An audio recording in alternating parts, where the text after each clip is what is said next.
Hi, my name is Professor Tom W. Bell. I'm a professor at Chapman Law School, and I'm here today to talk to you about startup cities. It's a development I think that libertarians will find really interesting. So let's get started with just a preview of what I'm going to be covering today. We're going to start out with two easy questions and then one hard question. And we'll talk about how the Hondurans have tried to solve this hard question. And then I'll wrap up with some theoretical discussion about how you might create a startup city. Now let me just clarify that I've had some clients that work in this area. I'm now legally consulting with a client that's active in Honduras, and I'm speaking only for myself, not for my client. Anything here today is purely academic.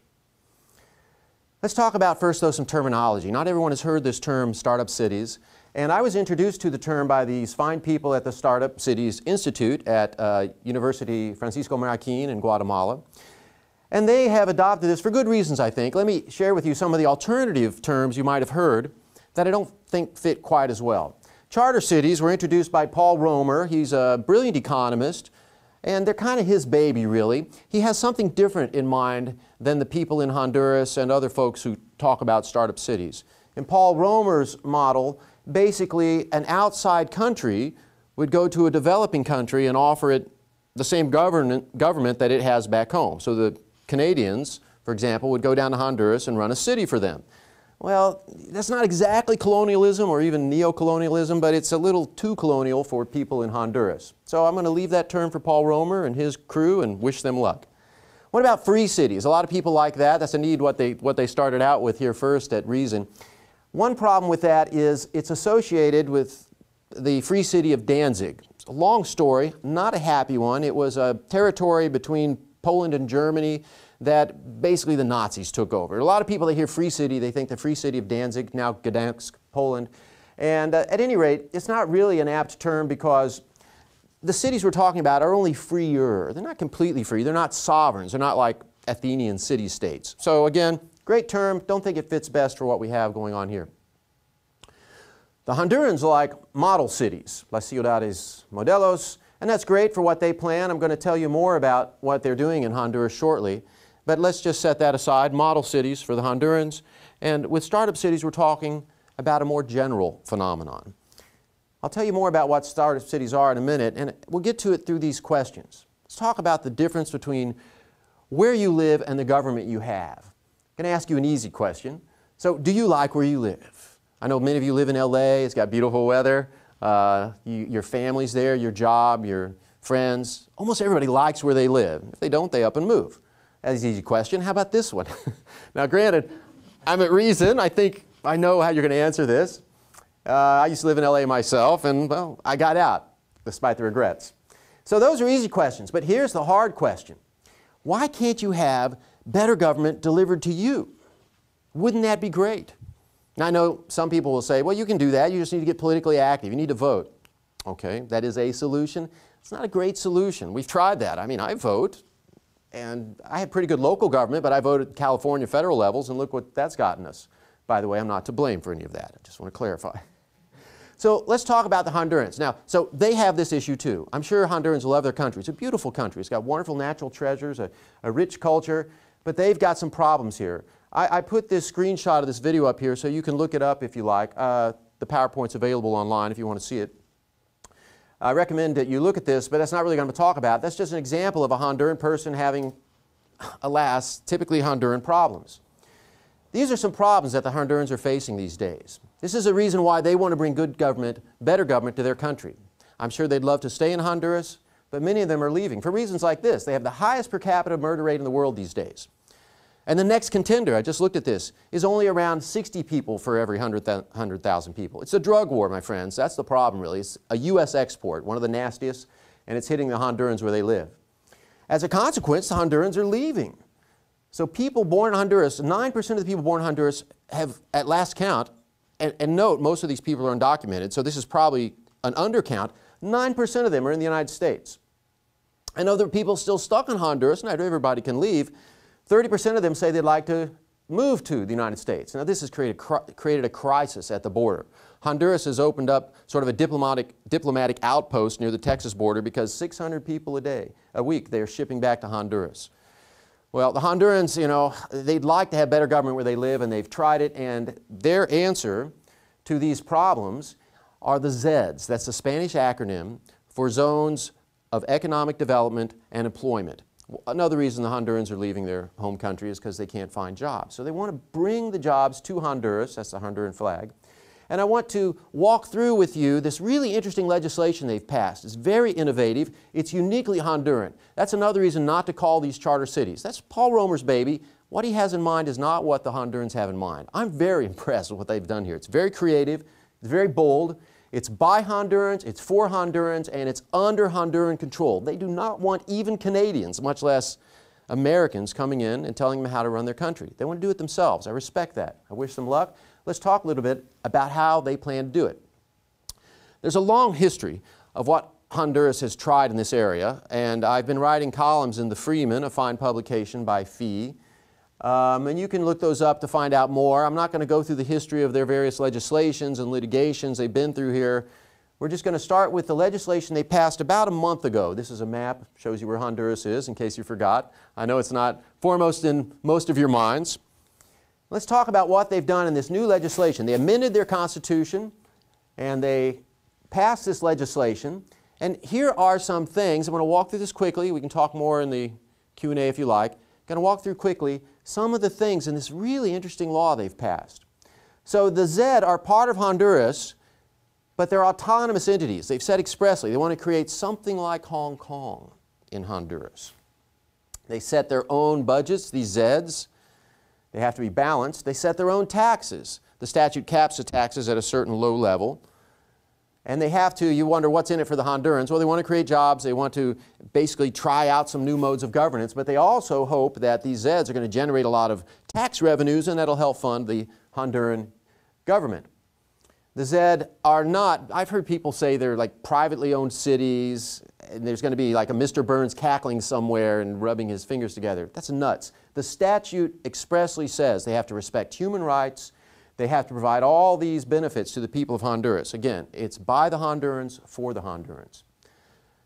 Let's talk a little bit about the legal system. This is a picture of the Honduran Supreme Court, that building there on the left. Very attractive. Some parts of Honduras, very nice. Some parts, otherwise.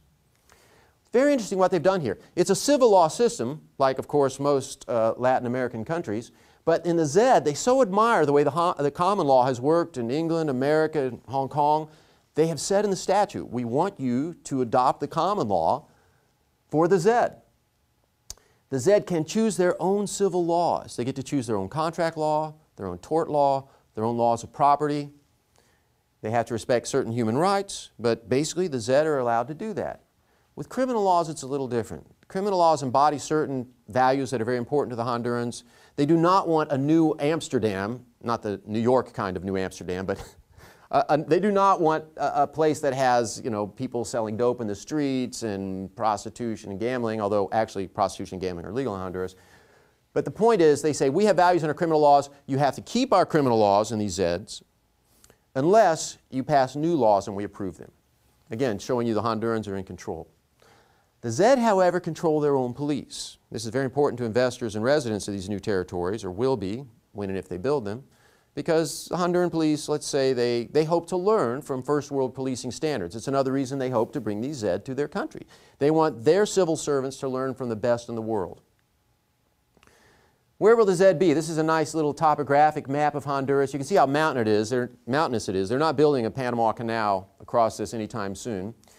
And if you look at this closely, you'll see there's dark lines, little dark lines that designate the departments next to the coast. Keep that in mind. Where will the ZED be? The Congress has to decree where the ZED will be, and they've not done that yet. So no one can really say for sure. Except they have specified that low population density areas near the coasts are already sort of pre-approved for the ZED. We still don't know where those regions are. There's an administrative body in the Honduran government that has to do a survey and make a report. We still don't know. It's very early. The legislation passed just last month. High population areas might want to form ZEDs also.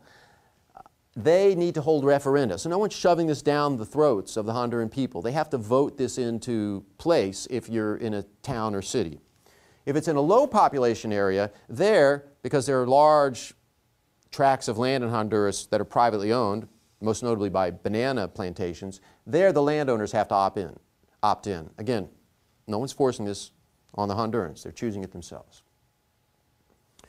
Let's talk about the way the Zed are governed. This is a picture of the signing of the legislation. I was watching it online. It was very exciting. I mean, people think Honduras has some kind of, terrible government, and I won't portray it as the best in the world, but look, they passed this legislation twice. They amended their constitution. There was a lot of debate in the Congress, and still it passed by an overwhelming margin. So they're doing what politicians everywhere do. They're thinking about their people, doing the best they can. We should ask as much as of our politicians.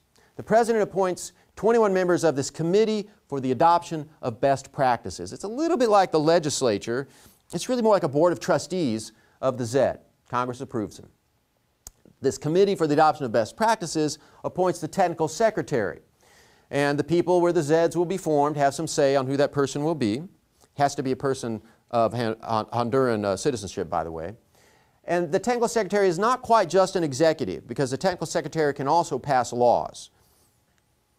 And then this technical secretary, this is the interesting thing for people who want to help the Hondurans in their project, the technical secretary can contract with outsiders, for-profit, non-profit, government advisors, whoever can help, to provide services in the Zed. So that's a quick look at what they're doing in Honduras. I'm sure you have a lot of questions about this. I have a lot of questions about this. We're working it out now, and we hope we'll get it all figured out. I want to turn to a different topic now. So you see now the potential here. It's a chance for people who care about good government from the private sector to help the Hondurans bring good government to their people. I think we have a lot to offer them. And the Hondurans like bringing in the private sector because why? A couple of reasons. One, it's not another flag on your soil. These are people under your thumb. You're hiring them to help you. You don't have to worry about, well, no one worries about the Canadians, but you don't have to worry about Americans, or maybe you do worry about Canadians. The Hondurans have been burned by colonialism. They have reason to be concerned. So you don't have to worry about somebody else flying a flag on your soil. And two, the Hondurans want to develop an industry. They're ahead of everybody else here. If the Hondurans figure this out, they're going to have locally grown experts in governing services who can go to other countries and advise them. The parties with whom I've been consulting have been talking, of course, with the Hondurans, but also other countries. This is perhaps, we're at the cusp of a new industry, and the Hondurans are right there at the front of it. I hope it brings a lot of prosperity to their people. But let's turn to theory now. Okay, I'm an academic primarily, and I've given this a lot of thought over the years. I've written about polycentric laws, it's called. I want to share with you some thoughts about how maybe perhaps one might help Hondurans and other countries create these model cities, charter cities, whatever you call them. I prefer startup cities. This is a screenshot from Future Cities Development, Inc. That was the first company I worked with. It was headed by CEO Patri Friedman. And this was back before the first time, this is the first time the Hondurans took a whack at this problem, and their Supreme Court found it unconstitutional, and FCD, out of respect for the commitments they made to their investors, had to fold up. But it was great working with Patri. He was right there on the cutting edge. And I put this up to remind you and really myself, don't hyperventilate and get too excited about this, because probably nothing will happen. That's what happened the last time. I run into a lot of libertarian fanboys and girls, and they get all excited, and I tell them, my heart was broken once. I try not to get too excited. This is all just theory, folks. All just theory. Let's not take it too seriously. So let's talk about how you might do some of these things in theory. I'm going to offer you a few headings here. First of all, I'm going to describe a way to structure a city so that it's both a cooperative residential association and at the same time a for-profit corporation. This is kind of a new model. I think it's interesting to think about in theory. Maybe it'll work in practice. I'm going to talk about plug-and-play government, how that would work. It's a quick and easy way to build an entire city basically from scratch without a lot of civil servants who have tenure. I'll talk about this basic judicial building block, and lastly, corrective democracy. There will be democracy in the startup cities of some form. This is one way to implement it that I think is especially protective of private rights and individual liberty. Let's start with this first topic. This was the same shot I had in my opening screen. This is actually a privately owned community. This is the largest cooperative residential association in the world. It's in the Bronx of New York City. It's called Co-op City. About 55,000 people live there in those high rises. It's got some very interesting features. Let's talk about how co-ops work and why they're appealing to people who like property rights. A corporation owns all the property in a co-op, and they lease it to the residents. But who owns the corporation? The residents own it. So the people who live in the co-op own shares of the corporation from which they lease the property. So it's a combination of kind of a corporation and a co-op. And these, as I've noted, get very large. 55,000 people in Co-op City. There are schools, shops, churches, offices, parks, everything you could want right there on site. And for a startup city, it's a very attractive model, but you need to tweak it a little. Why? Startup cities are, could be built basically on, open fields. You need a lot of infrastructure and investors. Investors might not be comfortable handing over the keys to people who live there alone. They might want a share of the corporation too. So you need to make the shareholders more diverse so investors can also be shareholders. And the use of a corporate structure allows you to do very interesting, innovative things with the vesting of shares. For example, you could set it up so that every year that you live in this residential cooperative, you get another vote so that old-timers have more say in the management of the city. There's other things I could talk about here. I just want to point out that once you start viewing the city as like a corporation with shares, you can start distributing equity in ways that aligns the incentives of the people that live and work there with the city itself, and everybody benefits. Let's talk a little bit about, let me show you some more pictures. This is Co-op City from the city. You can see this is a real big deal. A lot of capital assets there. I'll show you another one from Letchworth, England. This too is another kind of cooperative residential community, but this one is more in the line of a pastoral English community. That's their entrance to their city. Streets, houses, very nice houses there. It's kind of an upper middle class community. I should note, by the way, Co-op City in the Bronx, solidly middle class. Solidly middle class. It's not just for rich people. Another picture from Letchworth. That's their downtown area. Let's talk about now a way to build a city from scratch. And I learned about this from my friend Paul Fine and this Reason TV video he created called Sandy Springs, Georgia, the city that outsourced everything. Brilliant what they did there. This is Oliver Porter, and he was a retired engineer. They wanted to create this new municipality in a kind of an exurb of Atlanta, and they needed to do it fast and cheap, and Oliver Porter figured out how to do it. He has a very lean municipal government, just a few employees, and they contract out everything. They put a request for bids up. They brought in people to fix the streets, to run the parks, to collect the garbage. They contracted with other cities to provide fire and police. And so it allows them to run the city in a lean and mean in the sense of cheap, not vicious, in a lean and mean way. I was very impressed by that, and I think we can even take that model farther. You can even outsource law. Remember, the Hondurans in their Zeds said, we want common law. Well, where are you going to get the common law? They don't have it locally. What you could use, Randy Barnett suggested this in one of his books, is use the restatements of law. In the restatements of law, academics, judges, and lawyers have surveyed the decisions in the common law system and kind of summed them up in a statutory form. So it would be very easy for a Zed city, starting from scratch, to simply take those restatements off the shelf and say, there's your law. We don't have to create a legislature. We don't even need to create judges. Someone has done the work for us. Plug and play in both city services and even in the law.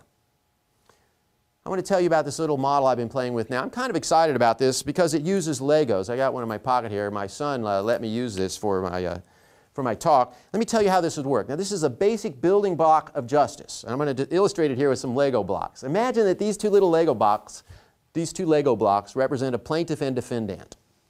They get in a fight. Maybe they're in a Zed, and they get in a fight over maybe some contract. One of them says, you shorted me, there are not enough bricks on this pallet, and the other one says, you're wrong, there are. Through their choice of law and choice of form clause in their agreement, they've already settled on how to resolve the dispute. Here's how they might do it. The two parties pick arbitrators. This is a method I got from AAA, the American Arbitration Association. They're not the only people who use this method, but they use it very widely. So the defendant picks one arbitrator, and the plaintiff picks another arbitrator. And those arbitrators pick a third arbitrator, which creates our panel. I put them up on a little Lego block there, which creates our panel of arbitrators. Now, what's the beauty of this? We don't even have a standing judiciary. We don't need a standing judiciary for this. You cobble together the panel from the choices of the disputants. And they can't deny that's a fair panel. Each of them gets to pick an arbitrator, the two arbitrators who are removed from the dispute, and who take oaths, by the way, to resolve the dispute fairly and impartially, pick the third arbitrator. So that's the first element in this little building block of justice. And you can see there I've kind of merged it. So we got the first element. Let's talk about the next element. What can the arbitrators do? In traditional arbitration, the arbitrators frequently split the baby. What they do is one party says, I owe you nothing, the other says, you owe me $1 million, and the arbitrators end up around $500,000. In baseball arbitration, as it's sometimes called, I like to call it Baldy arbitration after Baldy Harper. Has anybody heard of Baldy Harper? He was the founder of the Institute for Humane Studies, and I first learned about this method of setting remedies in arbitration from something Baldy Harper wrote. In Baldy remedies arbitration, the arbitrators have to choose a remedy offered by one of the parties. None of this splitting the baby stuff.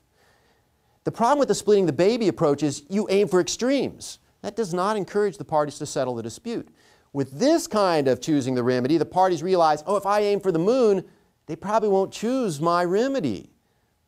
I need to be realistic. In fact, you go through 3 rounds of this in baseball arbitration. First, the parties start out here, and then they look at their offers and demands, and they get closer and closer to the middle. It encourages peace. And the last element is loser pays. Very common everywhere except the United States. Also encourages settlement of disputes. So the result is you combine those 3 things, you have a little building block. Every dispute can go to this little kind of neat little block, and that simple unit can be combined with other elements to create a whole city. You use this plug-and-play government. This is one of the blocks. Everything bound together by consent, people agreeing to live together under these rules. And that very simple judicial process, I think you'll find, will encourage parties never even actually to end up with their litigation. It encourages peace. It encourages peace, reaching agreement before they even litigate. A few more things here. Corrective democracy. I wrote about this in the Freeman. Basically, the idea here is democracy can be okay. I often hear friends of liberty, classical liberals, libertarians, say bad things about democracy, and I understand why. Because one problem with democracy is if you give the keys to the masses, they drive the government into a ditch. The problem is democracy is not very good at building programs, but it is good at getting rid of things. With a corrective democracy, the people only vote against particular laws. They're able to say, it's like whipping your hand from the stove when it's too hot. The people say, ow, we don't like that law, get rid of it. Doesn't tell us what to put in its place. Maybe we put nothing in its place. Think about farm programs. If we subjected farm programs in the United States to this kind of corrective democracy, do you think they'd still be around? No, there's not that many farmers. We get rid of it. Think of all the programs we get rid of, all the bad laws. Corrective democracy works to prune away bad laws. We have other processes to put into place people who will create new good laws, if we need new laws. Maybe we don't. So to wrap this up, I want to say the important thing about startup cities is, as their name suggests, they're experiments in consent. It's a way to let people try to bring more competition to governing services, lowering the costs of choosing governments, bringing good government to people so they don't have to up and go to it. It'd be great for the Hondurans, great for people in other countries. Ultimately, great for people in the United States. One reason I'm very excited about this is because I love my country, and I want to exercise some tough love here and say to the United States, step up your game. I want to see some competition for all the bad government I see in the United States. They're getting away with murder now, literally. I think they need to see more competition. This is a way to bring it. And of course, the Honduran Zeds are this very bold, very interesting, very innovative, very new, we don't know how it'll work out, program to help some of the worst off people in the world with perhaps the best hope for liberty. And theory suggests, but hardly mandates, some of the features I've described. This is just an egghead talking. Really what we need to do is have lots of people take a crack at these hard problems of governance. I certainly don't have all the answers. I'm not sure anybody does. And in the abstract, nobody knows what will work. What we need are lots of experiments and consent. Then maybe we'll find a better way for people to live together in peace and prosperity and freedom.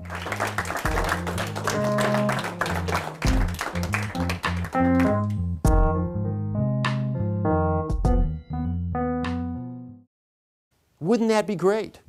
Now, I know some people will say, well, you can do that. You just need to get politically active. You need to vote. Okay, that is a solution. It's not a great solution. We've tried that. I mean, I vote, and I have pretty good local government, but I voted California federal levels, and look what that's gotten us. By the way, I'm not to blame for any of that. I just want to clarify.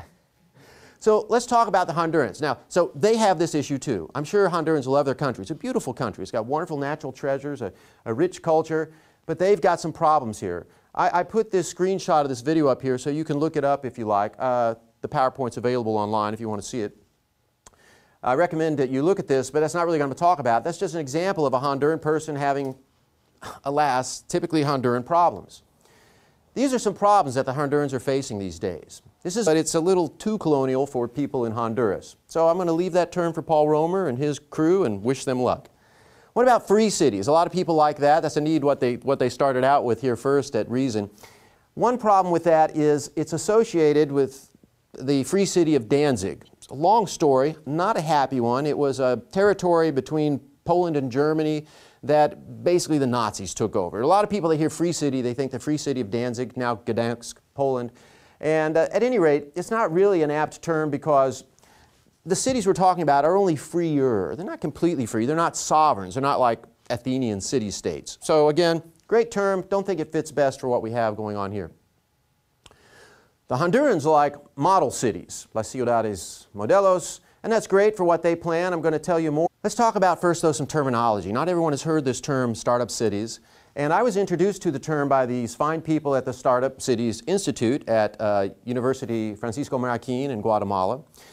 And they have adopted this for good reasons, I think. Let me share with you some of the alternative terms you might have heard that I don't think fit quite as well. Charter cities were introduced by Paul Romer. He's a brilliant economist, and they're kind of his baby, really. He has something different in mind than the people in Honduras and other folks who talk about startup cities. In Paul Romer's model, basically an outside country would go to a developing country and offer it the same government that it has back home. So the Canadians, for example, would go down to Honduras and run a city for them. Well, that's not exactly colonialism or even neo-colonialism, but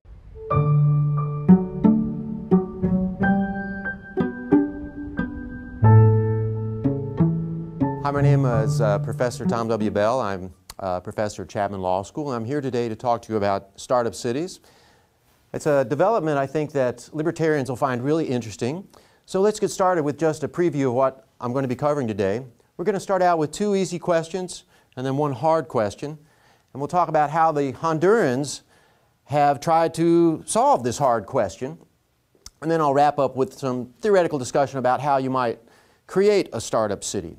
Now let me just clarify that I've had some clients that work in this area. I'm now legally consulting with a client that's active in Honduras, and I'm speaking only for myself, not for my client. Anything here today is purely academic. More about what they're doing in Honduras shortly, but let's just set that aside. Model cities for the Hondurans, and with startup cities we're talking about a more general phenomenon. I'll tell you more about what startup cities are in a minute, and we'll get to it through these questions. Let's talk about the difference between where you live and the government you have. I'm going to ask you an easy question. So, do you like where you live? I know many of you live in LA. It's got beautiful weather.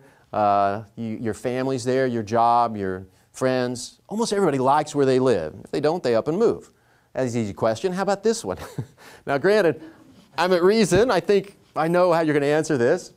I used to live in LA myself, and, well, I got out, despite the regrets.